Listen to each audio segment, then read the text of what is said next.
জয়গুরু জয়গুরু। শ্রী শ্রী ঠাকুরের চিঠি।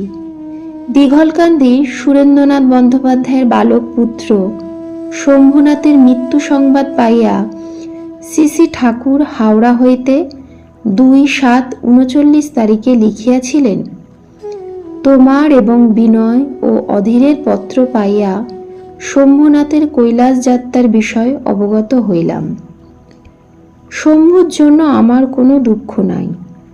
মৃত্যুর ভিতর দিয়া জীব কিরূপে অমৃতত্ব লাভ করে তাহা আমি জানি। শম্ভু আমার দৃষ্টির অন্তরালে যায় নাই।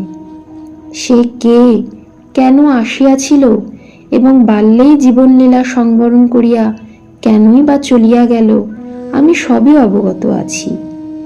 সুতরাং তাহার বর্তমান অবস্থা দেখিয়া আমি আনন্দই অনুভব করিতেছি, কিন্তু তোমাদের কথা মনে করিয়া সময় সময় অভিভূত হইয়া পড়িতেছি, বেদনাও পাইতেছি, লজ্জাও অনুভব করিতেছি। আমার বড় মাকে বলিও, তাহার ব্রজবালা ও শম্ভুনাথ আমারই কাছে আছে। আমি তাদের আদরের সহিত তাদের ঠাকুরদাদার সেবায় নিয়োজিত করিয়াছি।